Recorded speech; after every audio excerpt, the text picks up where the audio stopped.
It began with the silence of dying stars. Cadia burned behind them, a tomb world now, its sky split by ruptured crust and black auroras twisting from the planet's wounded core.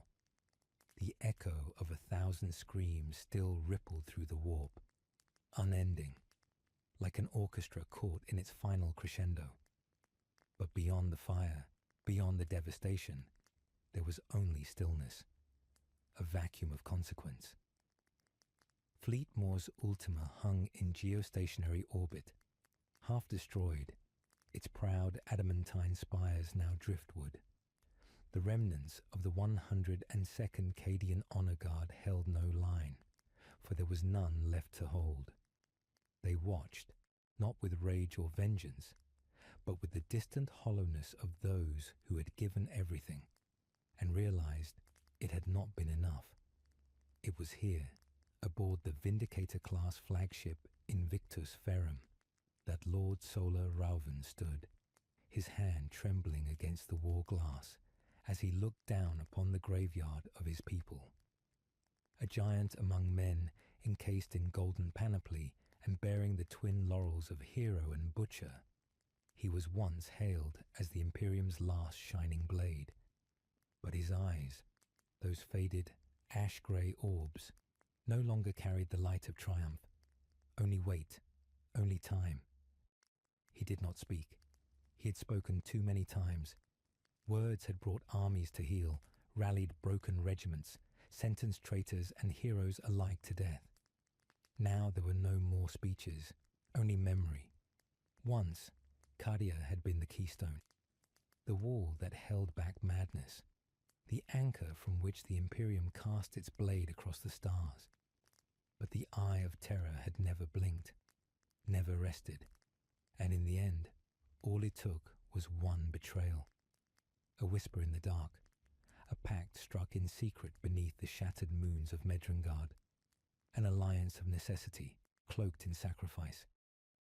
The Inquisitor Lord Halvar Sinine had promised Rauven a weapon, ancient, forbidden, and powerful enough to cripple the Chaos incursion at its root.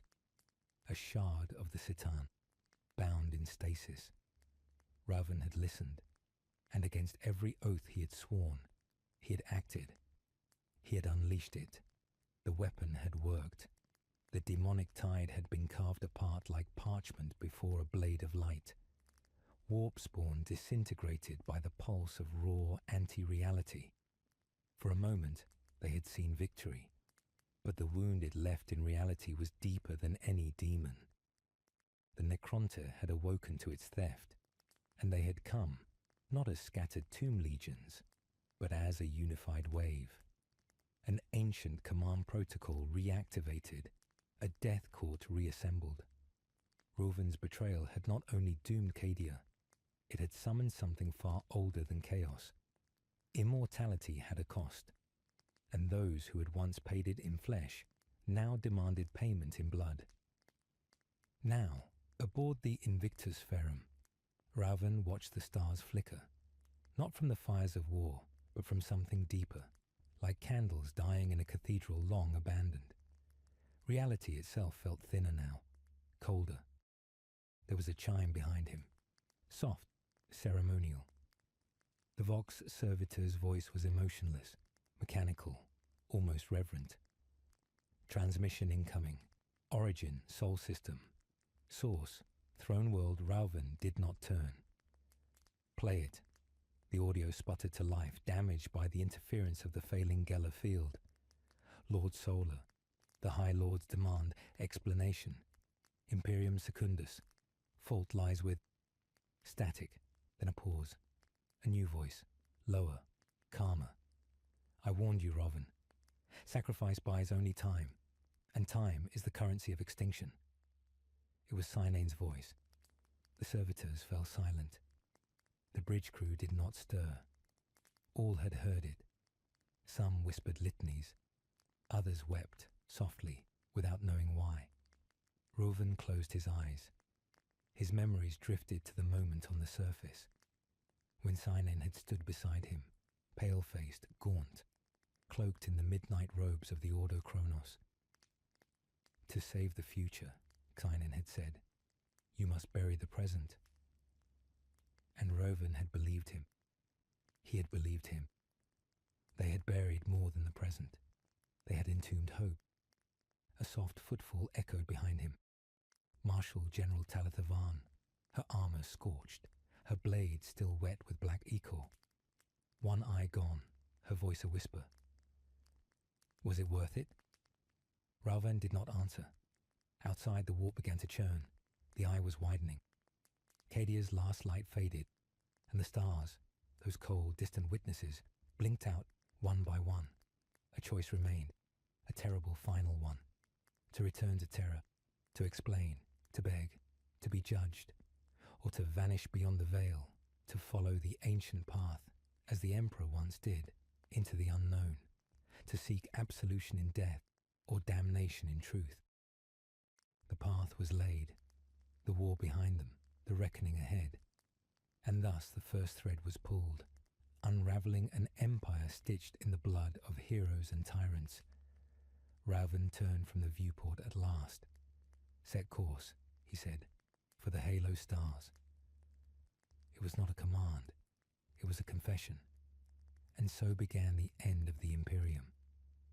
The corridor stretched long and silent, its Gothic archways lit only by the flickering remnants of lumen strips, more shadow than flame. The Invictus Ferrum groaned around them, the ancient machine spirit wounded and unhealed. Within its iron veins memories whispered, of Cadian triumphs, of crusades, of Rauven once hailed as the Lion of Centauri Gate. Now all that remained was a tomb of steel and regret. Marshal General Talitha Varn leaned against the bulkhead, helm in her arms, blood flaking off her face like old paint. She did not weep.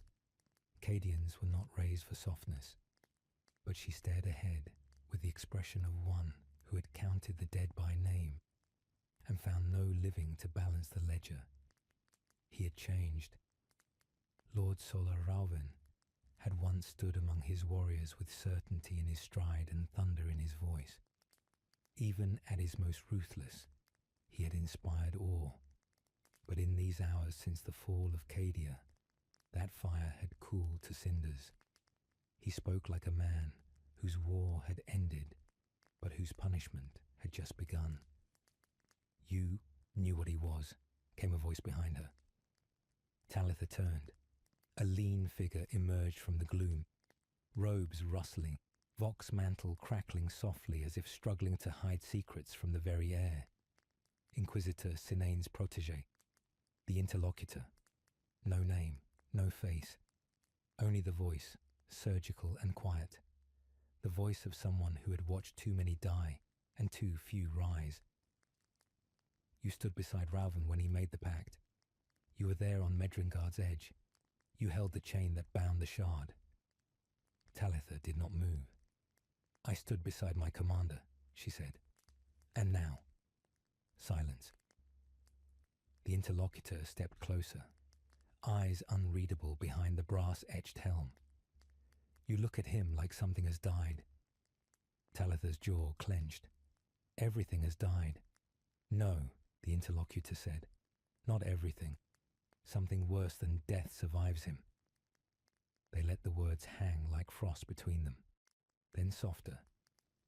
Do you know why Sinane chose him? Talitha shook her head. It was not because he was righteous, nor because he was obedient. It was because Rauven believed more in salvation than in victory, a flaw, a rare one. In his heart, he thought this empire, this broken carcass of gods and men, could be saved. A bitter laugh caught in her throat. And what does Sinane believe? That it cannot. Outside the chamber walls, the Invictus Ferrum slowly drifted beyond Cadia's orbit, its prow now turned toward the edge of Imperial stars, toward exile. In the Strategium, Rauven stood before the cracked hololith. The star charts flickered, corrupted beyond repair. Whole sectors, Oblivion's Reach, the Lysanthic Rift, Bellatrix, marked as silent or lost, 1,000 worlds severed from the Astronomicon.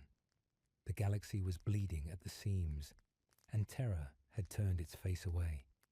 He heard the doors open behind him, but did not turn. He knew the footfalls, knew the weight of disappointment they carried. Talitha's voice was low.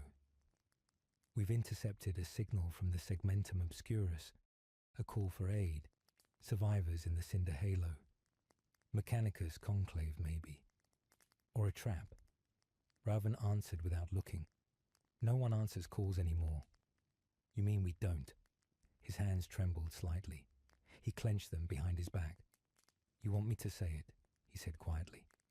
"Say what?" "That I killed Cadia." Talitha stepped forward. "I want you to believe it." For the first time, he turned. His face bore the weight of centuries, though he had only lived 2 mortal lifespans. His gene forging, his synthetic blood, his so-called immortality, it had not made him inhuman, only unable to forget. "I believed," he said, "that something worse was coming. I believed, Sinane, and I still do. And what is it that you believe now?" He looked past her, into the starless void beyond the viewport. "That the end began long before Cadia fell. We only gave it a name." Talitha stared at him. He had never sounded more like a stranger. "Then what now?" "We go to the Halo stars." "That's suicide." "Number." "It's confession." She opened her mouth, then shut it. For all her fire, all her bladecraft, there was nothing left to strike, only silence. She turned to leave, but paused at the door. "If you had told me, before Medrengard, what Sinane planned, I would have stopped you." "I know, and I would have killed him." Raven nodded once. He counted on that. She left. Raven lingered alone. The stars outside blinked like old dying eyes. Once he had stood at the Emperor's dais.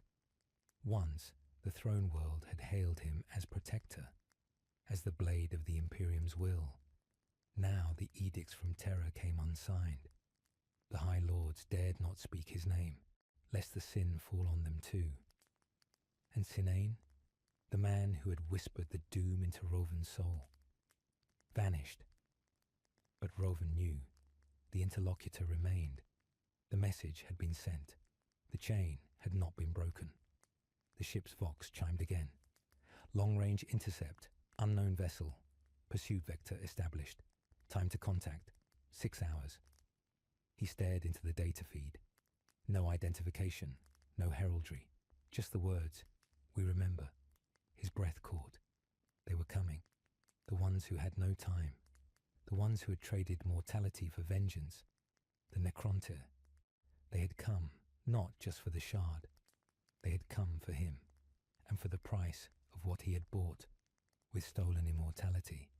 They say the vaults beneath Terra run deeper than the crust itself, that there are doors buried in the black, older than the species that walks above them. Places where even the Adeptus Custodes do not tread, where light is forbidden and silence is worshipped. Sinane remembered those vaults. He had entered them once, not as a savior, not even as an inquisitor, but as a man. Flesh-bound, still mortal, still uncertain. The years had not yet hollowed his voice, nor turned his blood cold, but even then he had been willing to bleed for truth. That was the beginning, the first lie he let himself believe. The Ordo Chronos had called it Project Ascension. A whisper, really. One among thousands of theoretical archives buried beneath the Scholastia Psychona's condemned codices. A conjecture made by a rogue magos who vanished during the Horus Heresy. A means to bend time not through warp manipulation, but through the chain consciousness of a dead god. The Mechanicus called them the Kinnebrach fragments, but he had known better even then. It was the Khitan, shattered, scattered, hunted by the soulless Necrons who had broken their old masters. a creature whose name had been lost in the star winds of prehistory, a living singularity, an immortal intellect whose screams still echoed in the crystalline remnants recovered beneath the black sands of Thule Primaris. He had gone there, alone. No throne-sanctioned order, no support, no witnesses, and he had listened. "Do you want to die, little man?" The voice had cracked through the voxnet of his helm. Though it was disconnected, it had spoken from nowhere, and from within, at once. "Or are you here to make a trade?" He hadn't spoken, not aloud, but the thought, "I want to understand time," was enough. The thing heard thoughts. It fed on intent. Understanding is a wound with no end. Trade your blood, and I will show you what cannot be forgotten. He did. Blood, flesh, a year of his life, the price to open the first gate. He returned to Terra changed. The Administratum did not notice, but the Inquisition did. He disappeared from their ranks soon after. Not purged, not exiled, absorbed. A decade later, the first of the Memory Knights came to him. Warriors like Raven, great men fallen from faith, still searching for meaning in a galaxy that no longer rewarded loyalty.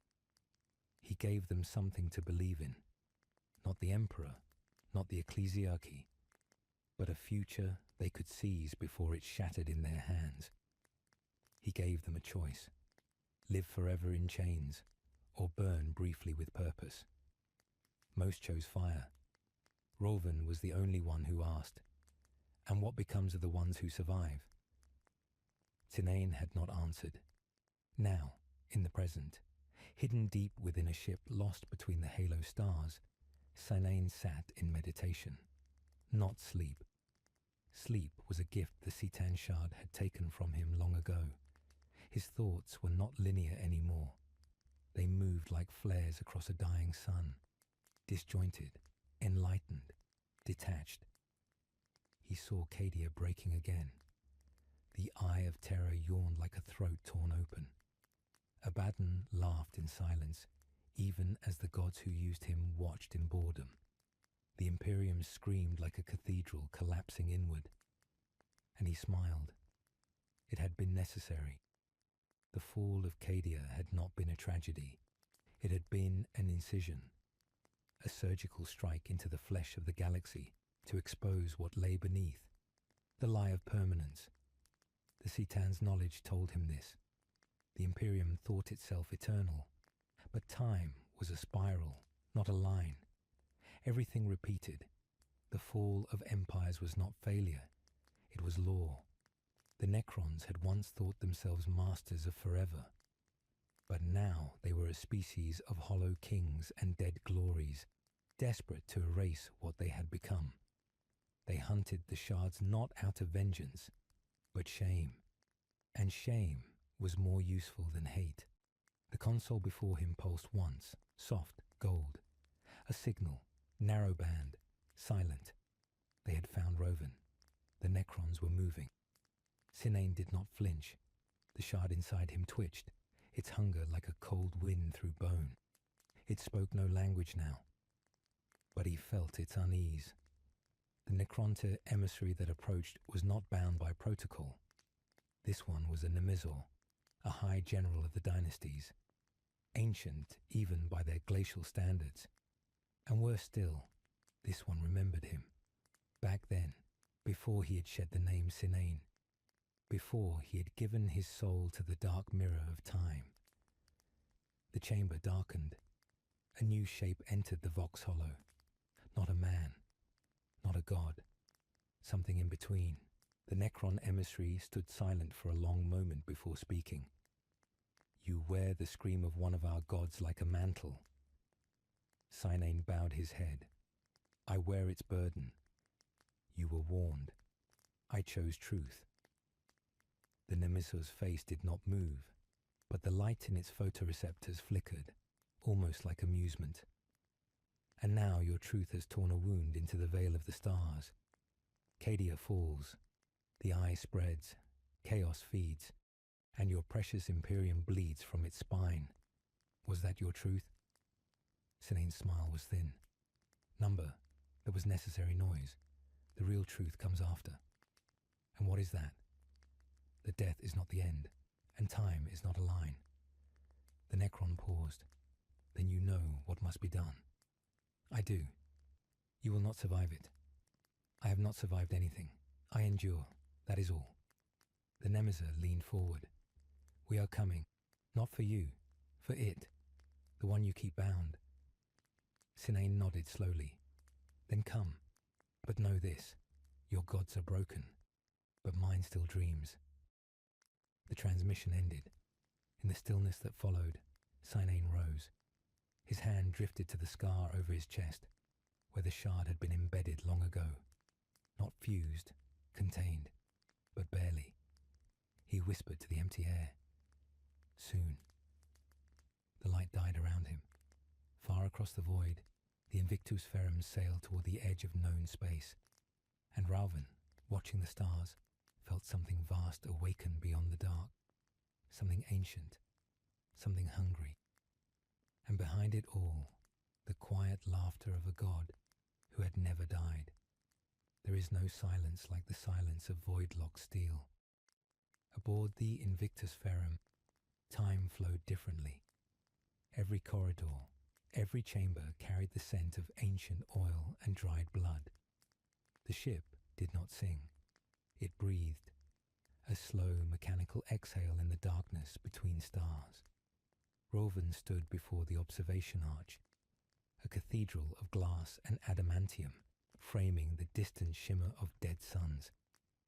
The stars here were colder, older, burned-out things lingering in a part of the galaxy where maps turned vague and Auspex readouts flickered without explanation. He hadn't slept in 3 nights, not since the signal. The Necrons were coming. Talitha Vaughn watched from the doorway. She had known Rovan for 2 centuries, fought beside him when the Tyranids came to Ulon's reach, dragged his shattered body from the ruins of Chironis Prime. She had once believed in him with the kind of faith normally reserved for saints, but something had changed. He no longer mourned. She stepped closer. Her voice was low. You don't fear them, do you? No. Ralvin didn't turn. I remember them. Talitha hesitated. You've never spoken of the Nemesis before, not even during the Atraxis campaign. There are names we do not speak, faces we are not meant to recall. He paused. They are not our enemies. They are reminders. Of what? Ralvin turned now. His eyes, still human despite everything, were dull, tired in a way that immortals rarely showed. Of what we chose to become to survive. A silence stretched between them, long and brittle. They bring terms, Talitha finally said. Their envoys aboard. He nodded. Talitha wanted to stop him. Say something sharp, something to puncture the veil he wrapped around himself. But her voice broke before it found words. Instead, she simply asked, Do you trust Sinane? A long moment passed. I trust his goal, Rovan said, and his methods. Rovan walked past her without answering. The audience chamber had once been a shrine to the Emperor, its ceiling carved with golden halos and sculpted angels wielding thunderbolts. But now the icons were stripped. The walls were bare steel, marked only by the scars of long dead battles.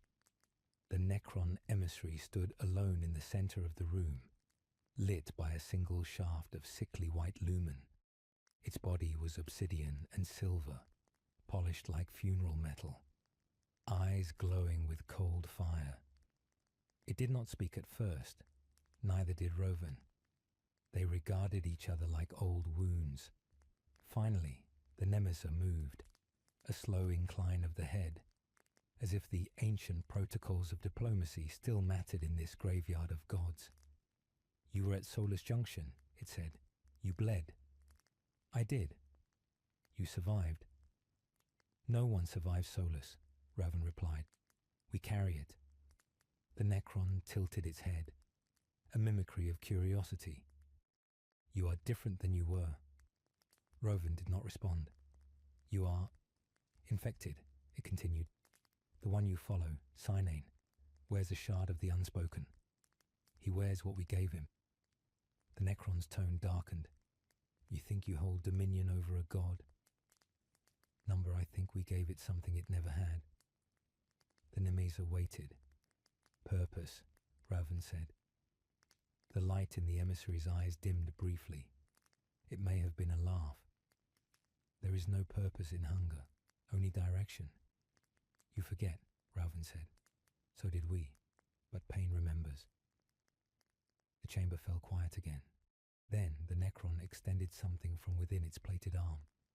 A crystalline fragment glowing faintly, wrapped in stasis fields. Return the shard.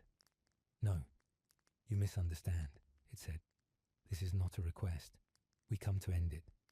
You tried that once before, Raven said softly. You failed. This time, we bring memory. Raven stepped closer. What happens, he asked, if we don't return it? The Nemesa leaned in, its voice now as cold as the void. Then we burn the stars around you. We cleanse this fracture with the fire of the long sleep.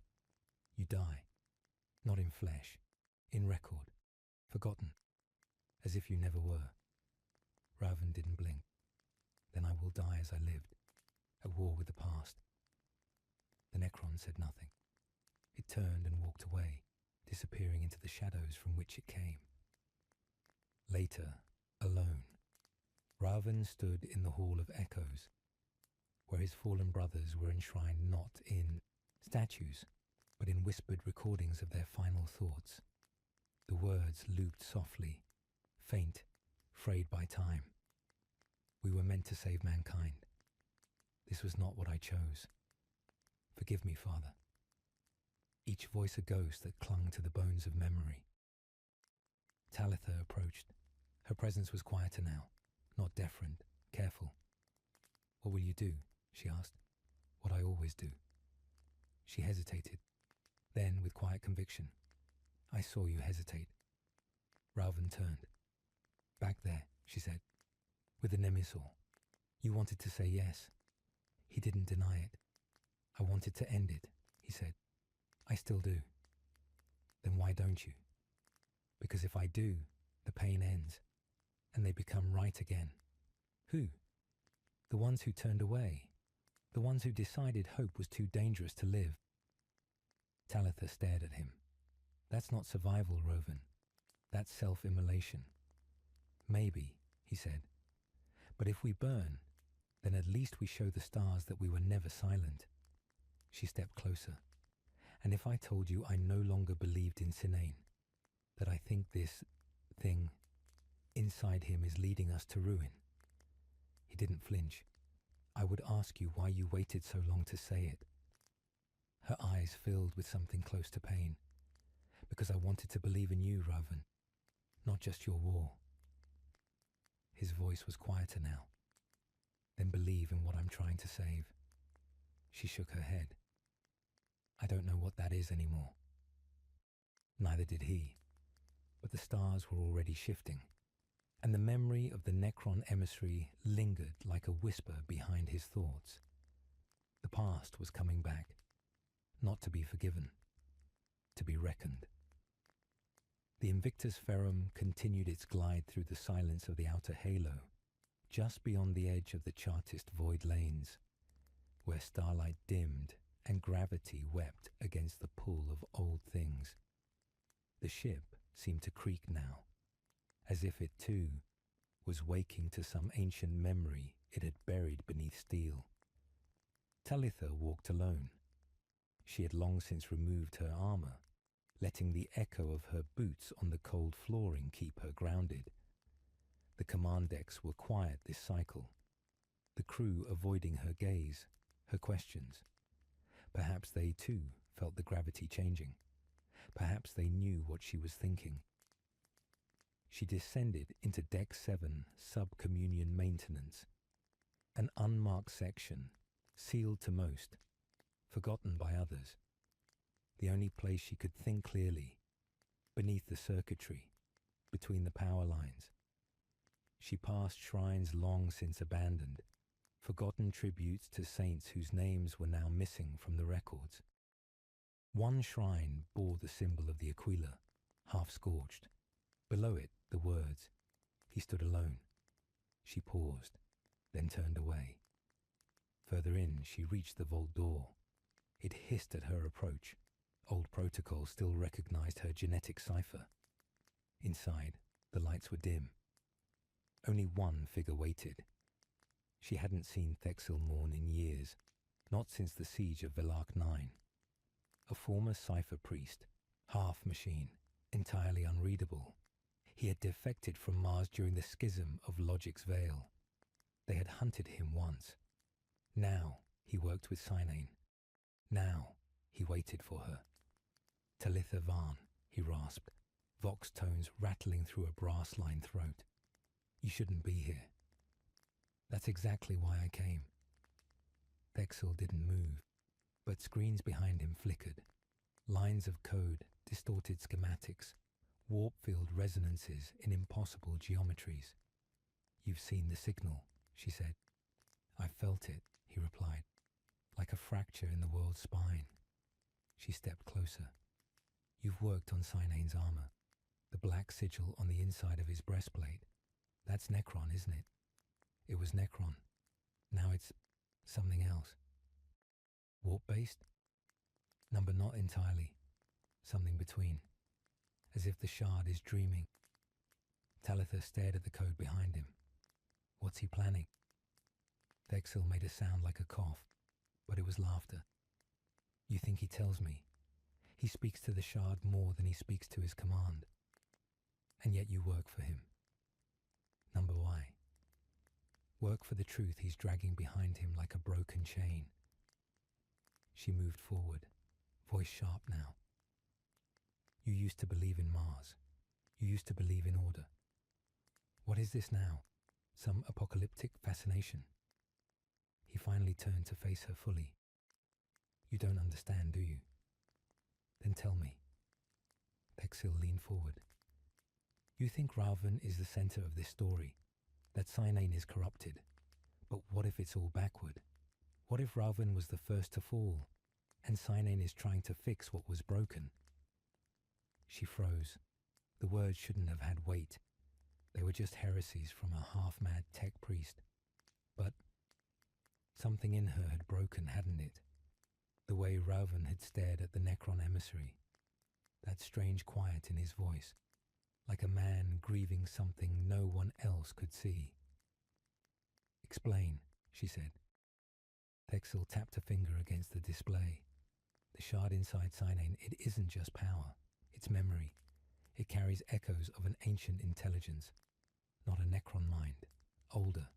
One that was betrayed by its kin. Trapped. Used. Sinane found it during the breach of the Rim Vaults. It showed him things." "What things?" "Paths. Divergences. One in which mankind survives, but not under the Imperium." She shook her head. "He's trying to burn the Imperium. He's trying to end the lie. The lie built the only thing standing between humanity and extinction." Thexil's voice dropped to a whisper. "And what if that very wall is the reason we can't evolve?" Talitha stepped back, shaking her head. "You sound like the traitors on Mars. Like the warp cults. Like the damned Alpha Legion." Thexil simply said, "Maybe they weren't all wrong." She turned, ready to leave, but he stopped her. "There's something else," he said. "Something Raven hasn't told you." She stopped, slowly, turned. Thexil moved to a console, input a sequence, and pulled up a recording. Fuzzy, distorted, ancient, a battlefield. One she recognized, Solace Junction.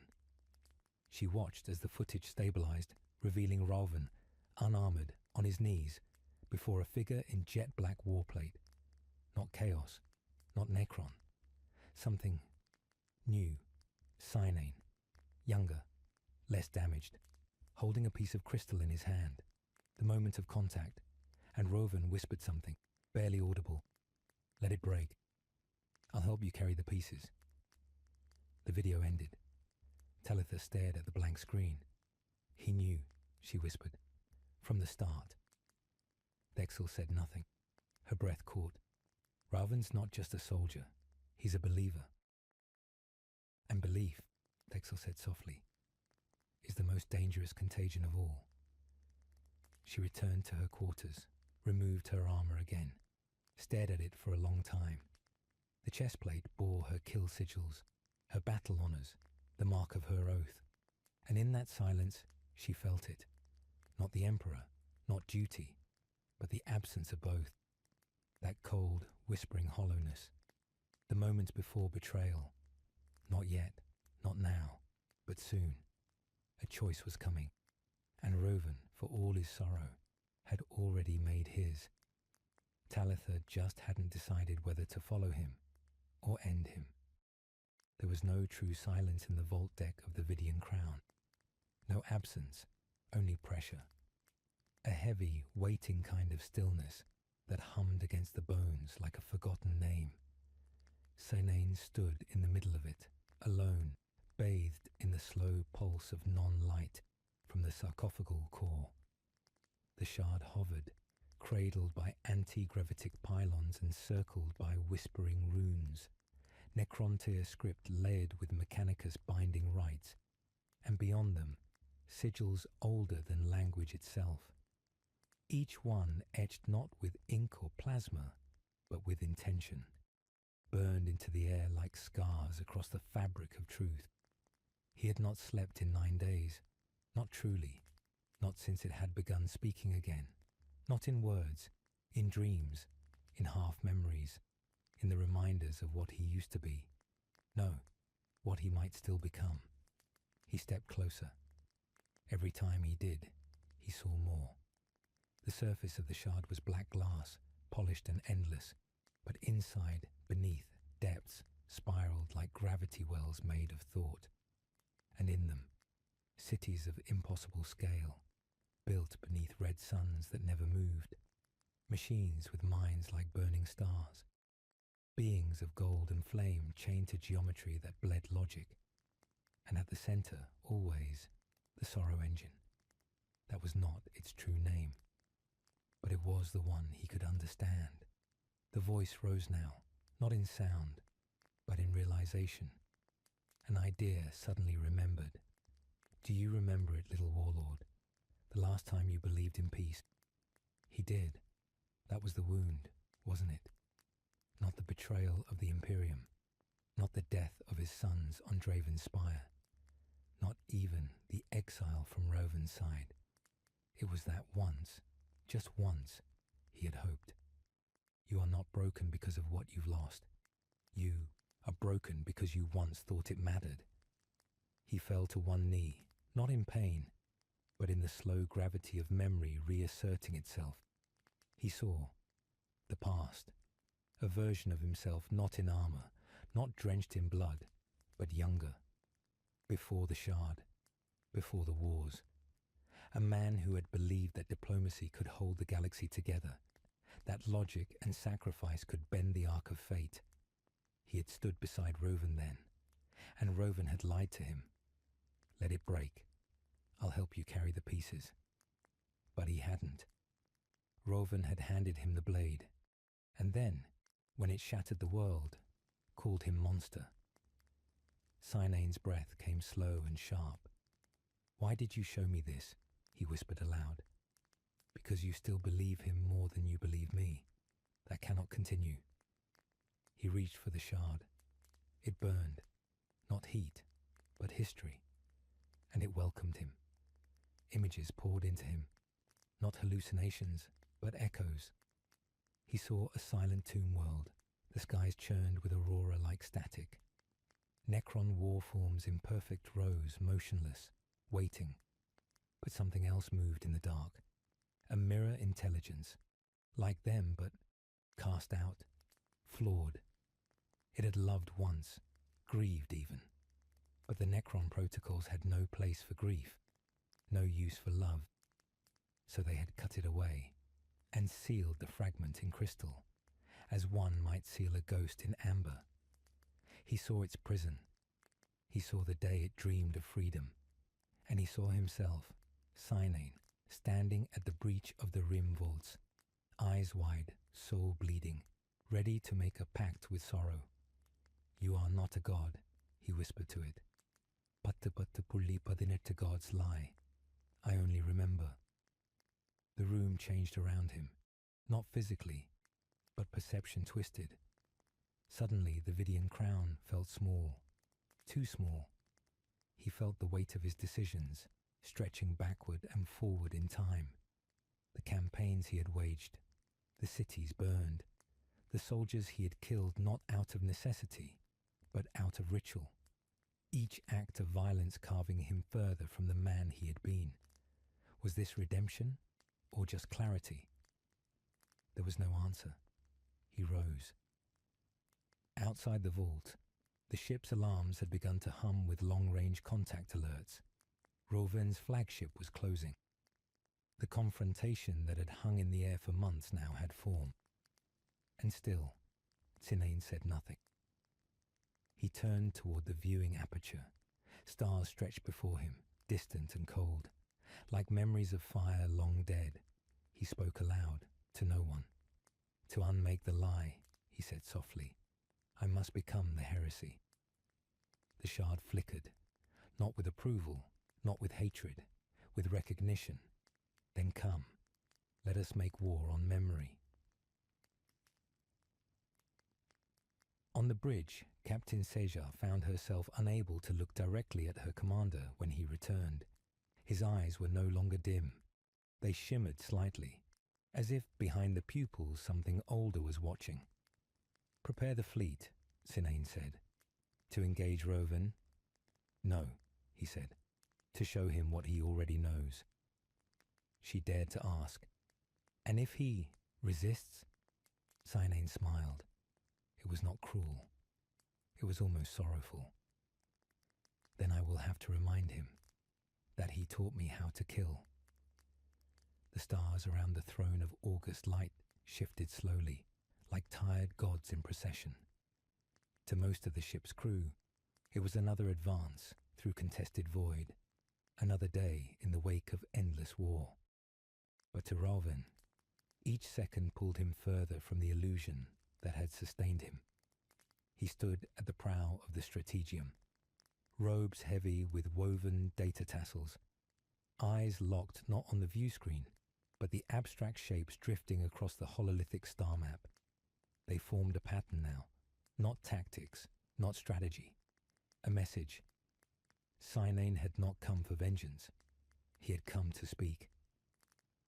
Roven turned slowly from the display. The ache behind his eyes had not faded for days. Not since Talitha's report.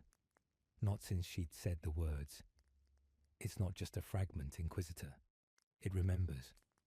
And I think he's listening to it now more than to himself.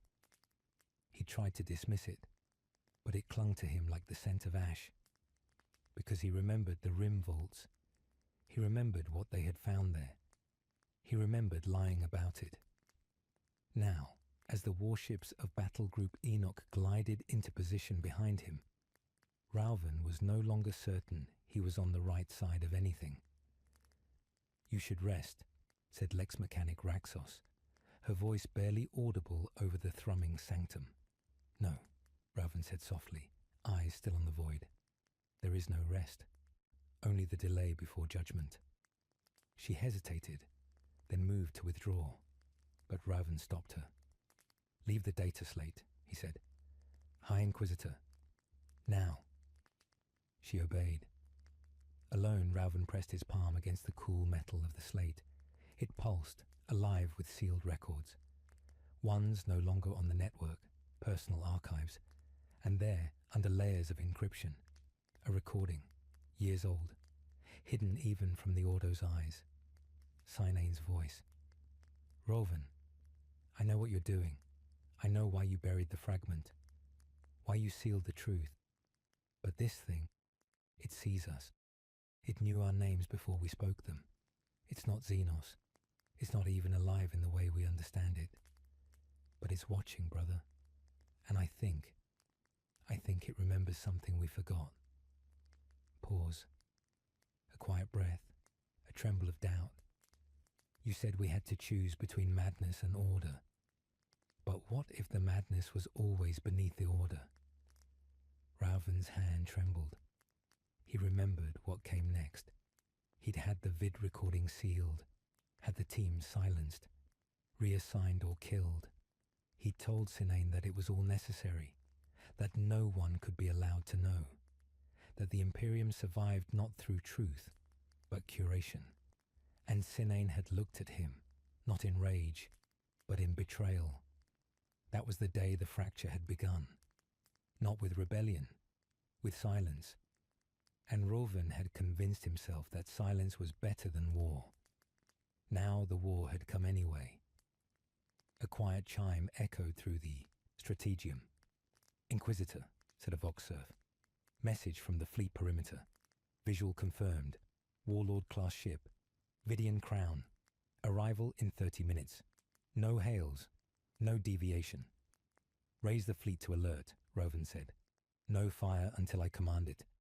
Sir, I said no fire. Rauven turned and walked toward the private sanctum. Inside was a blade. Old. Ceremonial. It had belonged to him and Sinane both. Long before war, long before inquisitorial decree. Back when they had fought together in the purges of Adrastia Prime, side by side against the tide of chaos. He ran a hand along the hilt. Then slowly, he removed the seal upon the inner sanctum's wall. Behind it, untouched for years, was a shard of black glass. Not like Tinane's, smaller, duller. But it hummed now, faintly, as if sensing its kin's awakening. You shouldn't be alive, he whispered. And yet, neither are you. The voice struck like cold memory. He staggered back. Not just words, not hallucination. A presence. You were contained, suppressed. You suppressed yourself, Rauven. I only waited. He stared at the shard, and in it he saw himself, not as he was now, but as a figure carved from obsidian, robed in firelight, speaking not to mortals, but to gods of light and dust, a version of himself that had walked before history, that had made choices older than his body, older than the Imperium itself. We knew each other, he breathed. Once. He stepped back, breath ragged. This couldn't be. Yet, it explained everything. Sinane hadn't gone mad. He had remembered, and Rauven had refused to. The void around them changed. No alarm blared. But Rauven felt it. The Vidian crown had arrived. The stars around it dimmed, slightly, as if pulled inward. And on its prow, a slow shimmer of pale non-light glimmered from beneath the hull. The shard. The sorrow engine. This was not a battle. It was communion. Rauven stood motionless. His officers waited. Talitha, far across the ship, stared at her monitors in silent horror. And in the center of it all, two brothers prepared to speak. Not with voices, but with the weight of choices never forgotten. One had embraced memory. The other had tried to erase it. Now, the galaxy would see what came of both. There was no wind on the moon. No light, save for the glimmer of two distant war fleets in orbit, watching each other in stillness. The throne eclipsed had not known voices in centuries. Its halls were cracked bone and echo, its air recycled from forgotten vaults. Even the Adeptus Mechanicus had withdrawn, calling it unpure, after an experiment had awakened something that bled data and silence both. Now, for the first time in over 100 years, it held life. 2 dropships landed, no escorts, no weapons beyond the blades at their belts, and 2 men stepped forward into the dark. Sinane was the first to speak. "Brother," he said softly, The sound was not warm, not bitter, just final. Rovin studied him. The same face, the same steel-grey eyes, but something lived behind them now. Not madness, not rot, memory. "You don't hate me," Rovin said. "No," Sinane replied, "but I remember why I should." They walked in silence through the shattered halls. Underfoot, the sigils of the old Inquisition were cracked and faded, wings broken, the flame of judgment dim. "Do you remember what they called this place?" Sinane asked. "The Ash Dome," Rovin said. "You condemned it. I preserved the Imperium." "No," Sinane said. "You preserved the silence."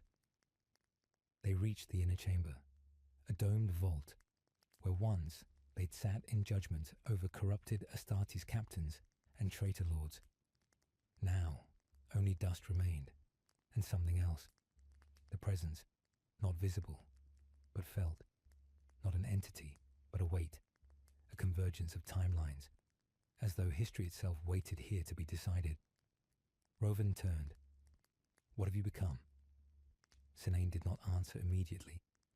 Instead, he reached to his chest and withdrew a sliver of black crystal, no larger than a dagger's tip, yet gleaming as if lit by a dying sun.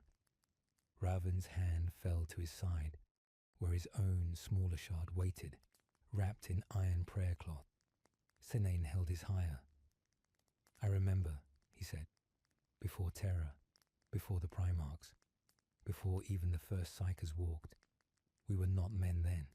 We were echoes." "A vision," Rovin said. "A truth." "And you would give yourself to it?" "I already did," Sinane said. "Then why come here? Why not destroy me with the rest?" Sinane's gaze hardened. "Because I don't want war," he said. "I want release. From the lie. From the false emperor. From the empire built on forgetting." He stepped closer. "Don't you feel it, Rovin? The hollowness. The ache inside the Imperium. The sense that nothing grows, only endures. That's not stasis. It's rot." Rovin shook his head. "We are the wall. The dam. We hold back the flood. You hold back truth." Sinane stepped closer still. And now Rovin could see it. Not madness, not corruption. Grief. Grief older than the stars. "We died, Rovin," Sinane said. "A long time ago, the moment we chose obedience over memory." He placed the shard against the wall of the dome. The air hummed, and Rovin saw flashes in the stone, cities built of light, empires before speech, a war not fought in flesh, but in will, and something lost, something buried. "You're trying to awaken it," Rovin whispered. "I'm trying to become it again." Rovin drew his blade. Sinane didn't flinch. "You always were the cautious one," Sinane said. "I was the one who remembered what we're meant to be." "No," Sinane replied. "You remembered only what you were told to forget." A long silence fell. Then Rovin said, "Say it." Sinane looked at him. "I loved you. You were my brother, and I would have died for you. You did. Then let's not make that mistake again." He stepped back, lowered the shard. "I'm not here to kill you. Not yet. I'm here to offer you the truth. One last time." Rovin's blade trembled. He could end it now. One strike. One death. No more whispers. No more ghosts. But he didn't move, because the shard on his own belt was humming. And for the first time, Rovin saw not a path of betrayal, but of return. They had lost something, and Sinane had found it. But the cost. He sheathed the blade. "We speak again," Rovin said, voice low. "Next time it will be war," Sinane replied. They turned, walked away, one to light, the other to shadow, but neither untouched. And the vault behind them whispered in silence. "Two are remembered. One shall remain." The vaults of solace were never meant to be opened. Buried deep beneath the ice crust of Realm 4, The databanks were ringed with silence protocols, sealed by cipher prayers long since removed from Mechanicus liturgies. To seek entry was to risk excommunication. Talitha broke 6 oaths that night. She stood before the tomb vault alone, her servitors silenced by command, her optic mechadendrites twitching nervously. The air was thin and cold. Even her augmented flesh felt it. The Omnissiah did not warm traitors. Still, she pressed her palm against the seal. A moment of hesitation. Then, release. The vault side opened with a long, mechanical exhale. Inside, darkness and the pulse of ancient logic engines, running without contact for over 11,000 years. She stepped in. Her breath, even filtered, caught in her throat. This is not tech priest knowledge, a voice whispered through her cognition web. This is memory. And the machines remembered. Screens flickered to life. Fragmented pick feeds, ruined code, ghostly sound recordings. Talitha interfaced with a trembling hand. What she saw rewrote her. First, a war, but not one recorded in any Imperial schema. No Xenos, no warp, only men, vast and luminous, speaking in tones that fractured the air, and among them, figures bearing black shards in their foreheads like crowns, human, ascendant, fallen. The feed shifted. A voice, filtered through static, spoke. We were the first, it said. Not gods, not machines, something in between. We rose, we built, we forgot. Another screen, schematics, shards, identical to those Sinane and Rovan possessed, once part of a singular construct, the crown of aeons. Designed not to dominate, but to preserve memory across iterations. The truth hit her like a thunderbolt. The shards were not weapons. They were reminders. Pieces of an ancient collective. A soul shattered to spare it the agony of eternal failure. And now those pieces were waking up. She recoiled, nearly tearing the data spine from its slot. Her hands shook. If Sinane had awakened one, and Raven carried another, then this was not the first betrayal. It was the echo of the last. The vault, lights dimmed, warning runes flickered. Something, someone, was watching. Talitha sealed the vault behind her. Back in her ship's chamber, she ran diagnostics in silence. Her thoughts fractured, looping endlessly. Rovan had trusted her, but he didn't know. He thought the shard was an artifact of some distant xeno-warp power, a threat to be sealed, contained. He didn't realize he was part of it. She accessed her private Vox line.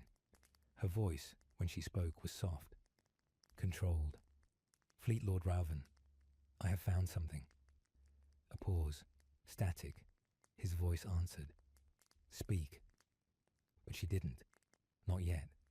Because knowledge was not a gift. It was a weapon. And she was no longer sure on which side it belonged. So she said instead, I need to see you. In person. This cannot be said over Vox. Rauven paused. Come to the Parhelion. I'll prepare a secure chamber. She closed the line and sat alone. For the first time since her augmetics had replaced most of her flesh, she felt terror, not of death, but of what it meant to be human. Elsewhere, in the dark between stars, Sinane stood at the bow of his flagship, the ruin of saints. He too held a shard, but his had begun to whisper, and the voice it spoke with was familiar. Not his, not Rauven's, something older, and it said only, we've failed before. We will not fail again.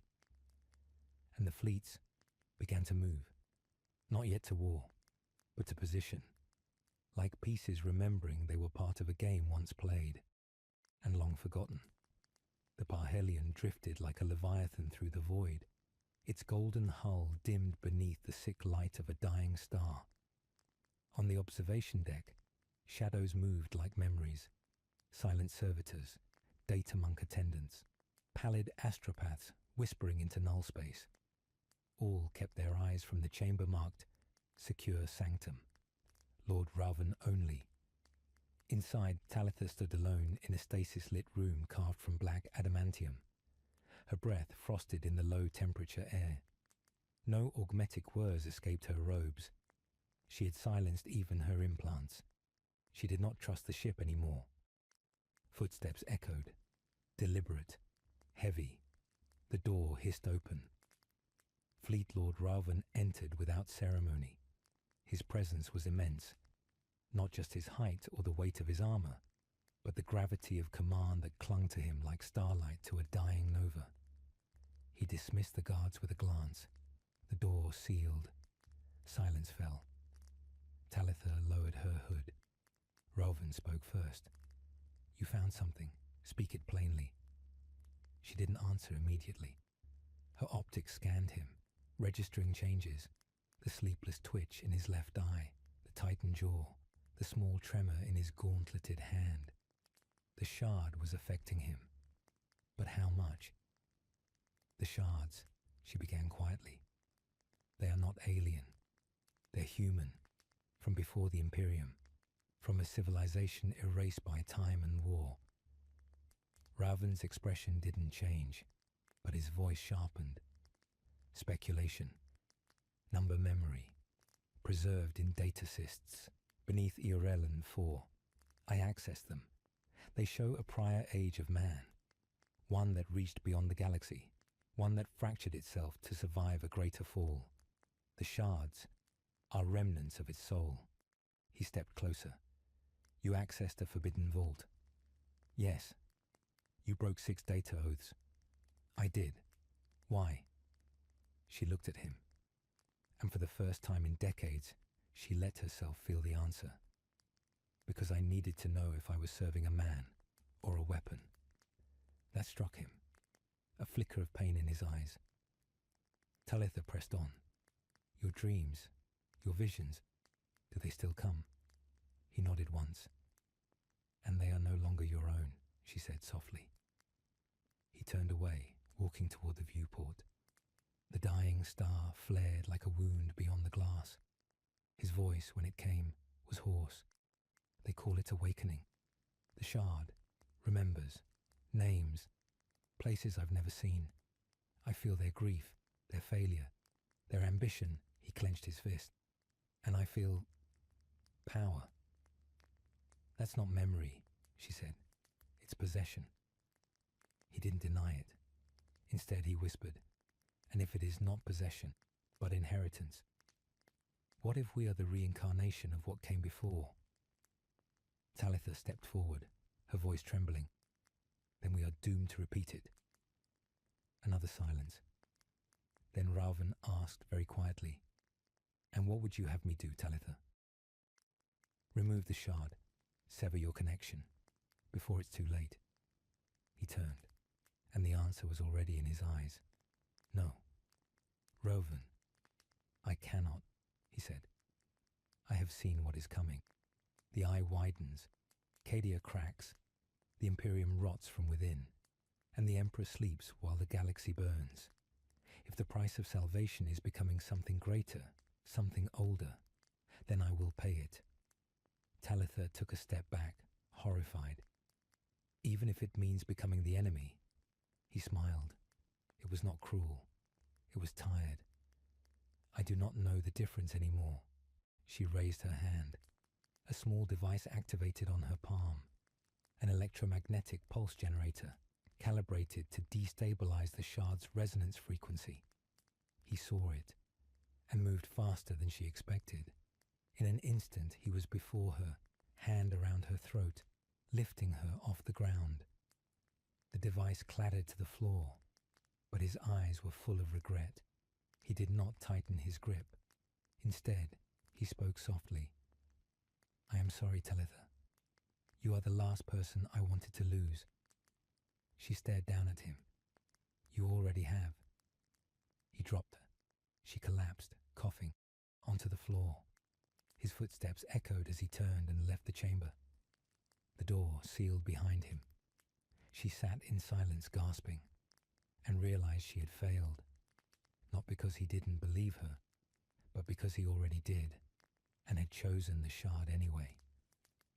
Far above the system, in orbit beyond the furthest moon, the Inquisition ship Harrow-class Judgment activated its stealth drives. They had heard everything. A voice crackled over a private Vox channel. Authorization Sigma Ignis. Begin exterminatus protocols. Subject Raven marked for observation. And on the other side of the galaxy, Synane stood in a cathedral of glass and bone on the world of Calith's wake, surrounded by the black-armored warriors of his new legion. He pressed a hand to the shard in his chest. It pulsed once, and the stars above flickered in response. The wind howled across the glass plains of Calith's wake. The world was a scar of ancient war, its surface vitrified in some long-forgotten orbital bombardment. Bones, bleached white by millennia of exposure, jutted from the plains like half-buried monuments to failure. Synane knelt among them. Around him, the last echoes of silence unraveled. He had called, and something had answered. Behind him, his legion stood still, tens of thousands of warriors without chapter or heraldry, clad in armor blacker than the void between stars. Their eyes glowed softly, not with lenses but with memory. Each had seen the same dreams. Each had touched a shard. Synane's voice was a whisper now, not because he was weak, but because the words were old. Voraniel, Shethun. The names meant nothing in the tongues of man, but they were not meant for men. The bones beneath him shifted. The ground cracked, and from the earth rose a door, no hinges, no seams, just a surface that remembered how to open, built by a civilization that once encoded entire star systems into crystal. The air grew cold. He stepped through. Inside, the light was wrong. It refracted in impossible directions, illuminating machinery that did not rust, wires that pulsed like arteries, data shrines covered in glyphs from before the birth of the Imperium. He descended. The tunnel curled like a serpent.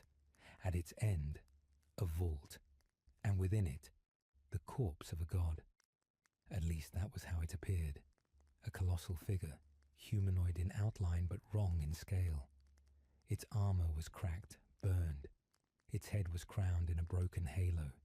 Its chest was open, and inside was only dust. Synane fell to one knee. He did not worship. He remembered. This was not the first time he had stood here. He reached into the dust-filled cavity and withdrew the final shard. It pulsed in his palm. And then he saw. Visions stabbed into his mind. A galaxy not ruled by the Imperium, but by a council of post-human titans, the conclave of 1,000 suns. They had bent the warp into obedience. They had scorned gods and devoured time. He saw the betrayal. One of their own, lured by promises of true immortality, had fragmented their unity. They had shattered themselves into pieces, hiding their knowledge across time, encoding their legacy into shards, each one a memory, each one a soul fragment. They called it the Vault Protocol, a failsafe, a resurrection. And now, it was waking. Synane staggered back from the vision. He looked down at the shard in his hand. It was no longer just memory, it was command. He turned to his warriors, his voice steady now. "It is not enough to survive the Imperium's fall," he said. "We must replace it." He raised the shard. "The ascendancy begins here." And they knelt.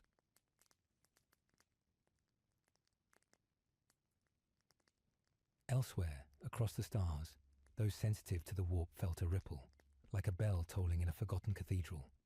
On Mars, the tech priest gathered around a cogitator that had not spoken in 8,000 years. Now, it chattered warnings in an extinct dialect. On Terra, A sister of silence wept blood as she dreamed of towers made of light collapsing into the sea. And on the Parhelion, Talitha stood in her chamber, gripping the shard she had stolen from Rauven's vault. Her hands trembled. It was calling to her, not in words, but in memory. Back in the Calith vault, Sinane pressed the final shard to his chest. It sank into him like liquid metal. His eyes burned white. His voice was no longer his own. Unity was broken. He turned. It will be restored. And the dead god behind him began to breathe. Not fully, not yet, but enough. Enough to remind the stars that something older than the Emperor had just taken its first breath in 10,000 years. The stars above Carthagon burned blue with overdrive and engine flame. Rauven's flagship, the Oath Perennial, hung in low orbit, its gravity wells crackling with the displacement of real space anchors. It was a warship built to end rebellions, not understand them. Yet Rauven did not descend. He watched. Below, 3 hive cities burned, not from bombardment, but from within. Each had fallen to Sinane's so-called ascendancy in less than a solar week, not through overwhelming force, through memory, through activation, through resonance. His lieutenant stood silent behind him. 3 cities, Rauven said aloud, and not a single report of psychic contamination. No warp signatures, no demons, just compliance. Conversion, corrected Magos Logister Mahal. Not compliance. Rauven turned his head slowly. Explain. The tech priest's mechanical voice box buzzed with filtered reverence. They were reminded, my lord. The language in their transmissions. It's not rebellion. It's nostalgia. Rauven turned back to the screen.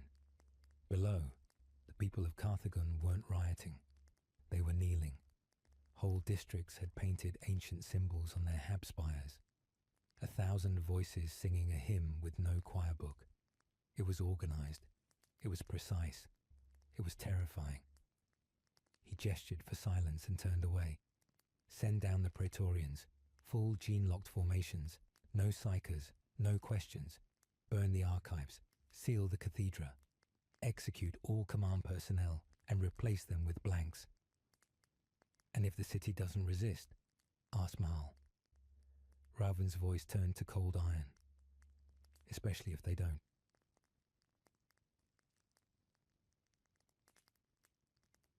Far below, Sinane stood atop the spire of the first recital, surrounded by silence.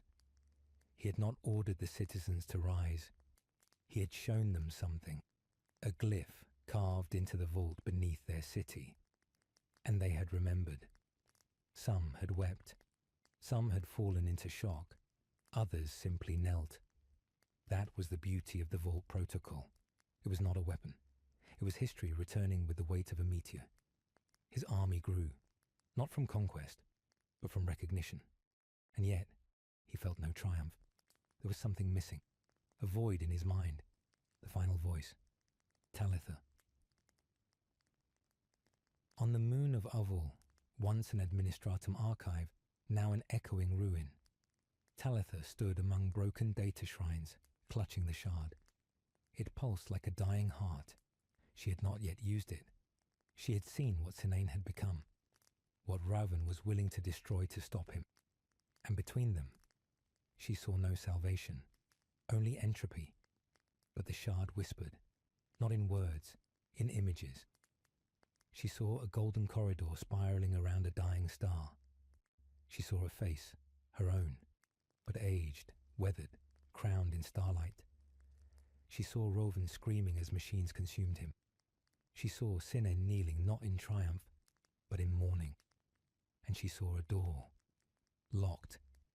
She knew the shard was the key, but once opened, it could not be closed.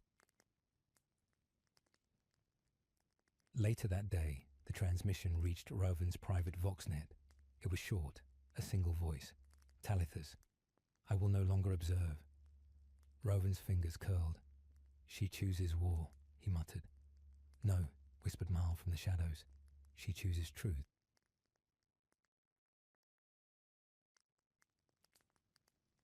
By the end of the cycle, 3 more systems had fallen without a shot fired. Cynane had activated vaults in each one feeding more data, more memory, more soldiers. The ascendancy was no longer a myth. It was a movement.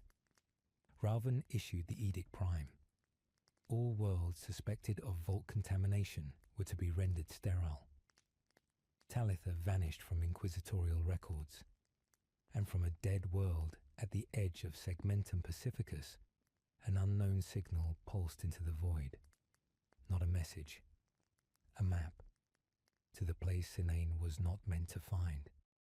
The place where the Vault Protocol had first begun. The origin. The world of Callith Zero had no name in the cartographs of the Imperium. It was not meant to exist. Shrouded in artificial gravitic fog, sealed from warp translation by 12 long-dead pylons, it had been buried, not forgotten. Cynane found it by memory, not his. The shards, the vaults had spoken. And now, at last, he stood where the first fracture began. His ship, the Black Canticle, hung in orbit like a vulture that remembered when it had been a god. On the surface, obsidian monoliths jutted out from frozen oceans. The sky burned with perpetual aurorae, a memory loop of light caught in the world's dying magnetosphere. Talitha was already there. He felt her before he saw her. Not through warp sense, not through shard resonance, through familiarity. She had always moved like silence, but this time she did not hide. She stood at the base of the first spire, robed not in inquisitorial red, but in a mantle of grey void silk.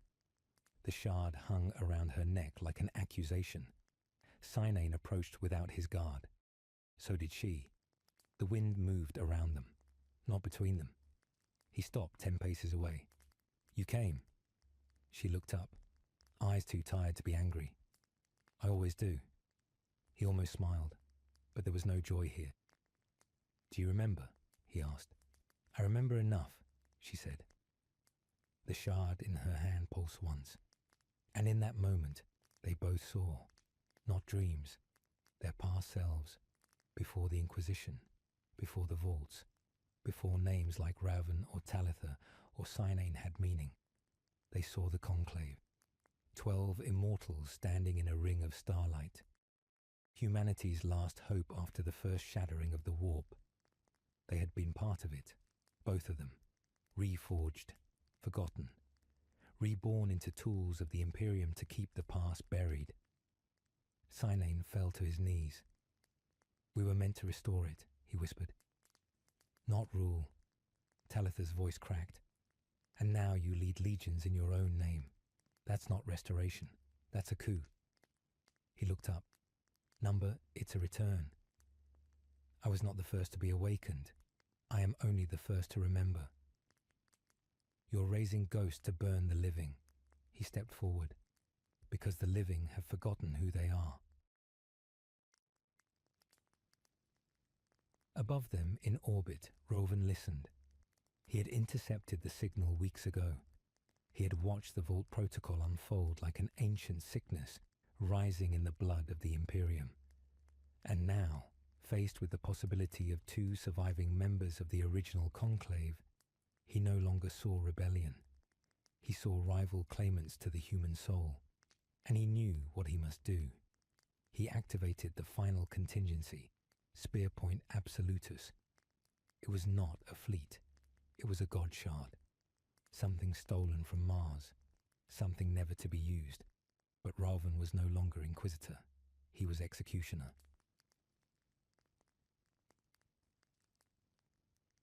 On Callith Zero, Talitha staggered. The sky screamed. Light turned wrong. Not demonic, not warp, but inverted. As though the concept of colour itself were breaking. Cynane turned his eyes to the sky. No, he whispered. He's unsealing it. Talitha clutched her shard. What is it? Something we locked away, he said. Before the long sleep, before the fall, before everything. A beam of light struck the first spire. Not heat, data, compressed into weaponized memory. The world groaned. The vault beneath them opened. But what emerged was not a weapon. It was a voice, not a metaphor. An actual voice. Old, female, resonant with gravity. You should not be here, it said. Sinane's breath stopped. Mael. Talitha blinked. Who? But Sinane was already falling to his knees. Mael, he whispered. The Prime Architect. She survived. The voice did not respond. Instead, the vault opened wider, and a staircase descended into the core of the world. Above, Raven stood on the bridge of the Oath Perennial, hands shaking. Sir, Mal said quietly, the artifact is responding to them, not to us. Raven's gaze was locked on the main screen. The spire was pulsing. Something below it was waking. It doesn't matter, Raven muttered. Fire everything. If it speaks, we die. Mal paused. Even if it is the last voice of humanity? Raven looked at him. No, it is the first voice of treason. Below, Talitha and Sinane descended. Together, they would find answers. Or their deaths. Maybe both. But they would find them together. And above them, the Inquisition prepared to erase everything. Even history. Even truth. The vault doors closed behind them with a sound like the end of a calendar. The core of Callith Zero was not a place. It was an echo, held in stasis beneath the crust of dead stars and failed hopes. Talitha followed Sinane down the obsidian stair into an impossible void. There was no heat, no cold, no wind. Only light, raw, golden light, bleeding from etched runes in the black stone, forming shapes not meant for human thought, and in the center of that sphere floated her. Mael, the Prime Architect. She did not speak with sound. She did not move with force. She simply was, a psionic imprint held in temporal anchor, projected by the shard memory of an empire that should never have existed. Sinane fell to one knee. My lady, he said, voice shaking. It's me, Sinan. I remember. I remember everything now. Talitha's breath caught. He was no longer just her mentor, not just a heretic. He was one of the 12. He was meant to be eternal. And he had broken through forgetting. The Prime Architect's voice echoed, not in ears, but in the mind. You are pieces, fractured to preserve continuity. What you remember is not yours alone. Sinane bowed his head. I serve humanity. Mael's voice shifted, gentle, mournful. You serve the Imperium, but it is not the same. Talitha stepped forward, hands clenched at her sides. What are we then? Reincarnations, weapons, lies?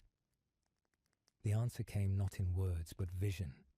The light filled her skull, showing the origin, the 12 arcs of preservation, launched before the age of strife, carrying the minds of humanity's greatest thinkers, builders and generals, Sinane, Mael, Talitha, even Rovan.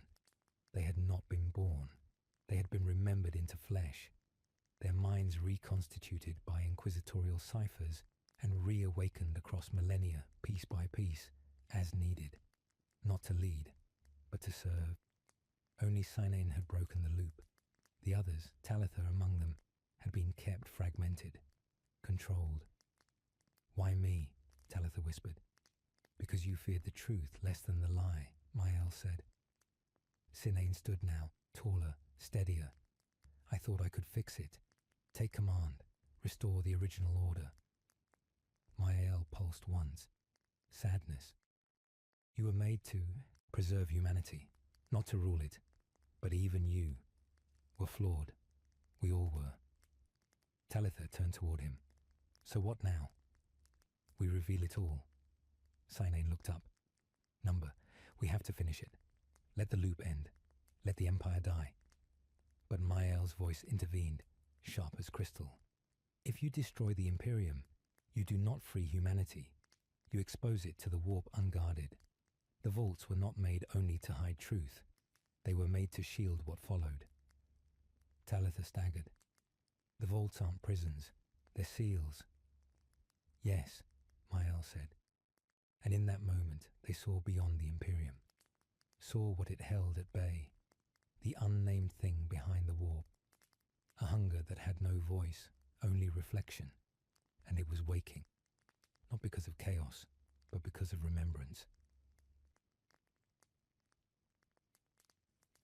Above them, Rauven saw the energy surge on his screens. A warp breach inside the vault. Not demonic, something older. Mael paled. Sir, if we fire now, we may collapse the vault permanently. Rauven stared at the readouts. He saw Talitha. Her signal had stabilized. She was deeper than they had ever gone. Past the point of extraction. She was no longer an asset. She was a liability. I gave her every chance, he whispered. Mael turned toward him. She trusted you. Rauven's lips thinned. I never asked her to. He raised his hand. Fire spear point absolutus.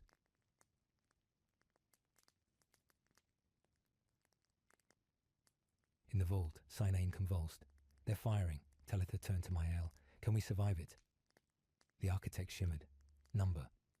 But the truth might. She reached out, not with hands, but light, and touched Talitha's forehead. I seal you now, not as servant, but as anchor. Talitha screamed. She felt her body vanish, not die, not dissolve, become pattern, impressed into the last shard of humanity's memory.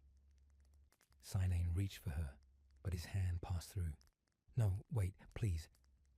But Mael's light turned on him too. You will forget again. It is mercy. He shook his head. Number, no, please. Let me remember this time. Let me. But she was gone, and the light was gone, and the blast came. From orbit, Spearpoint Absolutus struck the vault. The crust of Callith Zero turned to glass, and with it, the vault closed. Forever. Silence. Then, in orbit, Rauven exhaled. It's done. Mael turned to him. You don't even know what we killed. Rauven didn't look at him. I know what we preserved. Mael said nothing more. They left orbit within the hour. On Terra, the story was already rewritten. Radical Inquisitor destroyed after attempting to unleash Xenotech weapon on Imperial worlds, read the Voxcasts. Talitha's name was marked as lost in action. No mention of Sinane. No mention of vaults. The loop had reset, or so it seemed. In the vault of another world, one long thought inert. A shard pulsed once. Not in anger, not in pain, in recognition. The story had not ended. It had only moved. The vault is gone. Talitha is lost, or so it seems. Sinane is erased once more, memory smothered under layers of forgetfulness. Rauven returns to Terra with silence wrapped around him like armor. And above it all, the Imperium continues to turn. A dying colossus propped up by half-truths and necessary myths. But not everything was destroyed. Not truly. And in Chapter 15, we follow the flickering remnants, the last echoes of memory bleeding across the stars. This is not victory. This is the aftermath. This is the reckoning. There is no time in the warp, only memory. Talitha moved through it, not as flesh, but as thought impressed into the folds of unreality. A tethered echo anchored to the Prime Architect's last act. She no longer had a heartbeat, no breath. But she was, and that was enough.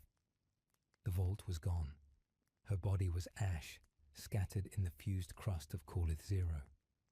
But something deeper had survived. She saw paths, infinite and delicate, threads connecting all things, not fate, not prophecy, merely possibility glimpsed through memory's lens. And across one of those threads, a name echoed. Sinane. She felt him. A shadow in the warp, buried in flesh once more, his identity rewritten, reshaped by handlers who never knew what he truly was. He sat on a desolate moon, writing a report to a superior who did not exist. His thoughts were blank, clean, efficient, but underneath something ached. She reached for him the way Mayael had reached for her. A whisper, a memory. He stopped writing, looked up. Nothing there. Just the wind across a fractured ridge. But his eyes narrowed and his fingers twitched. I know you, he thought. But the thought faded. She could not pull him free, not yet, not fully. But the seed was there. And seeds grow. Elsewhere, far beyond the light of any sun, the black library stirred. A farcer, face concealed beneath a veil of starlight, turned a page older than terror itself. On it, written in shifting language, was a name that didn't belong. Talitha Rao. Impossible. She was no psyker, no legend, just a tool, a mortal. But the skein had changed. Something outside of prophecy had touched the weave. The seer closed the tome. The Imperium hides its sins beneath fire, she murmured. And sometimes, fire speaks back.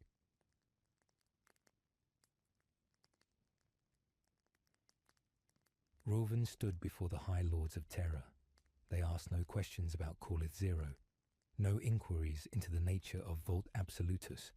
The reports had been pre-written, approved and sealed before he arrived. He spoke only 2 words when prompted. It's done. And they nodded. That night, in his chamber, he looked out upon the ruined skyline of the palace, where golden spires pierced a sky choked with ash, a world on life support. And he wondered, briefly, what it had cost. Not just to destroy Talitha, but to keep the lie alive. Was she right? Was Sinane right? He would never know. Could never afford to know. Because to ask was to break the spell, and Rauven had already sacrificed too much to stop believing in it. In the caverns beneath Antares Knoll, an astropath convulsed in her sleep. She saw a woman made of memory, burning with light that hurt to look at. She saw 12 arcs descending into silence, and she heard a voice. I remember. Do you? She woke screaming. On a distant agri-world, a child was born under a bleeding moon. He would never know why he feared mirrors. He would never understand why he dreamed of a golden woman's face melting into ash. But one day, he would find an ancient relic in the soil, half buried and marked in script no one could read. A data shard, cracked, unpowered, silent, and yet, when he held it, he would remember. And so the Imperium continued. The machines did not stop. The wars did not pause. The ecclesiarchy sang praises to the God Emperor with hollow lungs and iron voices. The Astartes bled on nameless worlds. The Inquisition redacted and reburied what little truth remained. The 12 were forgotten. The vaults sealed, but the loop had cracked. Talitha's mind drifted between the folds of unreality, unanchored but not erased. She was thought now, light, pattern, waiting, watching. And in that vast, lonely silence, she remembered Sinane's words before the vault collapsed. We have to finish it. Let the loop end. Let the Empire die. Not for vengeance, not for power, but for truth. Because in the end, empires fall. Not because they are defeated, but because those who remember refuse to believe in the lie. The stars flickered, the vaults whispered, and somewhere in the warp, a woman of light waited to be born again. Not as a servant, but as the final architect of a dying empire's truth.